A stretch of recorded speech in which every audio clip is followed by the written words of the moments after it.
Back to prime debate. నమస్తే రామకృష్ణ గారు. నమస్కారం అండి.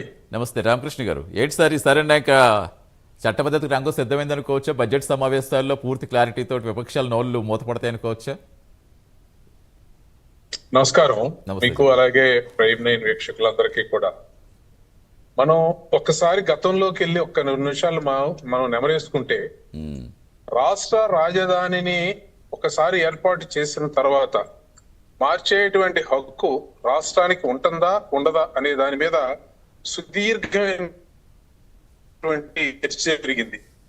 నాకు తెలిసి ఒక అంశం మీద ఒక అంశం మీద అంత సుదీర్ఘమైనటువంటి చర్చ ఈ స్వతంత్ర భారతదేశంలోనే ఎప్పుడు జరగలేదు.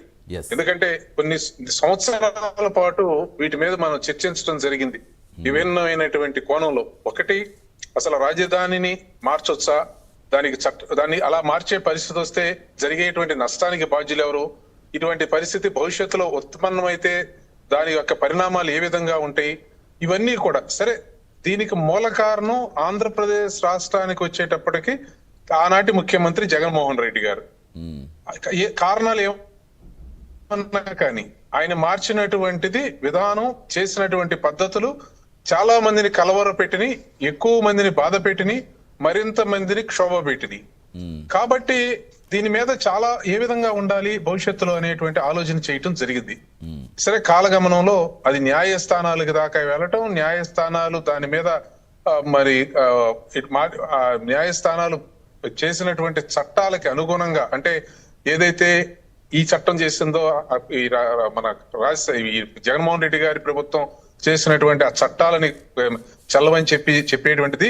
సరే, దాని తర్వాత సుప్రీంకోర్టుకు వాళ్ళు వెళ్ళటం. సరే, ఈ విధంగా జరిగినటువంటి పరిణామాల మధ్యలో ఈనాడు ప్రత్యేకంగా ఆలోచించవలసింది చట్టబద్ధత ఏర్పాటు చేయటం.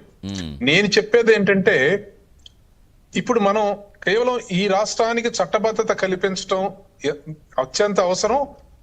ఎందుకు అవసరం అనుకుంటున్నామంటే, జగన్మోహన్ రెడ్డి గారు లాంటి ముఖ్యమంత్రిగా పనిచేసిన వారు చేసినటువంటి వికటమైనటువంటి పనుల వల్ల ఇప్పుడు భవిష్యత్తులో కూడా మిగిలినటువంటి రాష్ట్రాలు అసలు మనం ప్రశ్నించవలసింది, ఒక రాష్ట్రానికి రాజధాని ఏర్పాటు అయిన తర్వాత ఎవరిష్టానుసారం వాళ్ళు మార్చుకుంటా వెళ్లేదానికి ప్రజాభిప్రాయం అవసరం లేదా అని. ప్రజాస్వామ్యంలో ప్రజల చేత ఎన్నుకోబడినటువంటి ప్రభుత్వం ఈ రోజు ముఖ్యమంత్రి ఎక్కడ ఉంటే అక్కడే రాజధాని, నేను ఎక్కడ ఉంటే అదే మా ఇల్లు, నేను ఉన్న చాటుకే మీరు రావాలి అనేటువంటి ధోరణితో పరిపాలన చేసేటువంటి నాయకులు నాయకులు ఉండటానికి అర్హతలు ఉన్నాయా? అటువంటి నాయకులు రాజకీయాల్లో కొనసాగటానికి వాళ్ళకు ఉన్నటువంటి నైతికమైనటువంటి విలువలు లేనటువంటి వారిని కొనసాగించవచ్చా? ఇది చర్చించవలసిన అంశాలు. ఇప్పుడు దీనిలో చెప్పాల్సినటువంటిది, ఆనాడు భారత రాజ్యాంగంలో రాజధాని ఏర్పాటు చేసిన తర్వాత మారుస్తారని గాని, మార్చేటువంటి పరిస్థితులు వస్తాయని గాని ఎందుకు భావించలేదంటే, గతంలో మనందరికీ తెలుసు తుగ్లక్ అని చెప్పి ఒక పేరు అందరం చెప్పుకుంటాం. తుగ్లక్ ఏ విధంగా ప్రసిద్ధుడయ్యాడంటే, ఈ రాజధాని అటు నుంచి ఇటు, ఇటు నుంచి అటు, అటు నుంచి ఇటు మార్చడం వల్లే ఆయన ప్రసిద్ధుడయ్యాడు. కాబట్టి అటువంటి పరిస్థితి భవిష్యత్తులో రాదు అని చెప్పి ఆనాడు డాక్టర్ బిఆర్ అంబేద్కర్ గారు, బాబాసాహెబ్ అంబేద్కర్ గారు భావించారు. చట్టంలో పొందుపరిచి ఉండకపోవచ్చు, కానీ ఈనాడు చట్టంలో పొందుపరచాల్సిన, రాజ్యాంగంలో పొందుపరచాలి, చట్టాన్ని చేయాలి అని అనుకున్నప్పుడు ఖచ్చితంగా అసలు అది అన్నిటికీ వర్తించేట్టు చేయాల్సినటువంటి అవసరం ఉందండి. మనం అప్పుడు మాట్లాడుకున్నా, ఇప్పుడు మాట్లాడుకున్నా ఒకటే చెప్తున్నా, ఈ విధంగా చేసే పరిస్థితి వస్తే రేపు పొద్దున దేశ రాజధాని మార్చేస్తే, రేపు వచ్చి ఎవరో ఇంకోటి దేశ రాజధాని ఢిల్లీ కాదండి, ఢిల్లీ ఎందుకు, హైదరాబాద్ లో ఉండాలని ఒకళ్ళు, మళ్ళీ హైదరాబాద్ వచ్చిన తర్వాత లేదు బెంగళూరు అని ఇంకొకళ్ళు, అదే విధంగా రాష్ట్ర రాజధాని ఇక్కడ కాదు అక్కడని మార్చుకునే పరిస్థితులు ఒకళ్ళు. ఇది ఏ విధమైనటువంటి సబ్బైనటువంటి చర్య నాకైతే అర్థం కావట్లేదు, ఆనాడైనా ఈనాడైనా.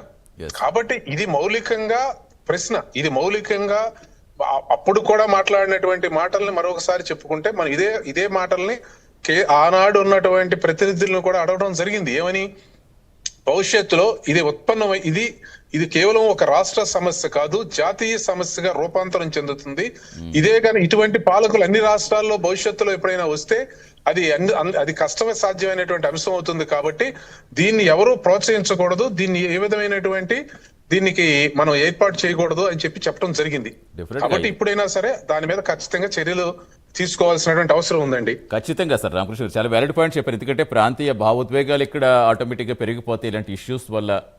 అపారమైన నష్టం ప్రజాధనం. ఇప్పుడు ఎంతవరకు నష్టం మనకి 5 ఏళ్లలో పోగొట్టుకున్నది, అసలు సాధించింది ఏంటి అంటే గత 5 ఏళ్లలో ఇప్పుడు ఎంత పోగొట్టుకున్నాం అనేది అది తూకం వేస్తే ఏ స్థాయిలో ఉంటుందో ఎవరు చెప్పాల్సిన పని లేదు.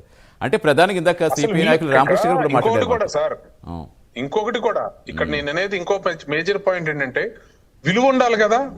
ఇప్పుడు విలువ ఎప్పుడు వస్తుంది? ఇప్పుడు మనం రోజుకో ఒక ఇల్లు మారుతున్నాం అనుకోండి, విలువ ఉంటుందా? ఎస్. మన రోజుకో పేరు మార్చుకుంటున్నాం అనుకోండి, విలువ ఉంటుందా? మనకి సో రోజుకో ఒక రాజధాని మార్చుకుంటా ఉంటే విలువ ఉంటుందా? అంటే అది అస్థిరమైనటువంటి నిర్ణయాల కింద రోజుకొక మంత్రి, రోజుకొక ముఖ్యమంత్రి, రోజుకొక మంత్రి మారుతా ఉంటే ఆ రాజ్యానికి విలువ ఉంటుందా? అంటే ఇవన్నీ ప్రశ్నించుకోవాల్సిన అంశాలు సార్. ఇది ఒక బలమైనటువంటి సుస్థిరమైనటువంటి నాయకత్వం ఉండాలి. ఆ పరిపాలించే నాయకుడు సుస్థిరంగా ఉండాలి, బలంగా ఉండాలి, సమర్థవంతంగా ఉండాలని ఎలా కోరుకుంటామో ఒక రాష్ట్ర రాజధాని కూడా అలాగే ఉండాలని కోరుకుంటాం. మనం ఉండేటువంటి ఇల్లు ఒక బలమైన ఒక మంచి, అంటే మనం ఉండదగినది సుదీర్ఘకాలం ఏ విధంగా అయితే మనం ఒక ఇంటిని నిర్మించుకుంటామో తరాలు ఉండాలని చెప్పని, లేదా మనం ఒక పేరు పెట్టుకున్నప్పుడు జీవితాలు ఒక పేరుతో ఏ విధంగా అయితే జీవిస్తామో అదే రాజధాని కూడా. రాజధానిని ఆ విధంగా చూడాలి తప్పించి అదేదో పేరు, పట్టణం, లేదంటే ఒక ప్రాంతంగా ఏదో ఒక క్యాజువల్ గా చూసేటువంటి అంశం కాదు అది. అది మనం ప్రజల యొక్క భావోద్వేగాలని, ప్రజలకు ఉన్నటువంటి ఆలోచనల్ని అర్థం చేసుకోలేనటువంటి అసమర్థ పాలకులు తీసుకునేటువంటి నిర్ణయాలు ఇవన్నీ. కాబట్టే ఈరోజు ఏ పరిస్థితుల్లో ఉండవలసి వచ్చిందో అర్థం చేసుకోండి. దాన్ని సమర్థించిన వాళ్ళు కానీ, రాజధాని మార్పుని సమర్థించిన వాళ్ళు ఈరోజు గుండె ధైర్యంతో ముందుకు వచ్చి మాట్లాడమానండి. అందుకే చెప్పేది సార్, ఎప్పుడు సత్యమే ఉంటుంది. అసత్యం ఎన్ని మాట్లాడుకున్నా సత్యం ఒకటే ఉంటుంది. అంతిమంగా సత్యాన్ని విజయం అవుతుంది. మేము ఆ రోజు మాట్లాడినా, ఈ రోజు మాట్లాడినా, 10 సంవత్సరాల క్రితం మాట్లాడే మాట ఒకటే ఉంటుంది. కాబట్టి మేము నిబ్బరంగా వచ్చి మాట్లాడగలుగుతున్నాం, గుండె ధైర్యంతో మాట్లాడగలుగుతున్నాం. ఈ రోజు వైఎస్ఆర్ కాంగ్రెస్ పార్టీ వాళ్ళు మాట్లాడమానండి, ఎస్ మేము దీనికి కట్టుబడి ఉన్నాం, లేదా రాజధాని మారుస్తానే ఉంటాం అని చెప్పి మాట్లాడమానండి.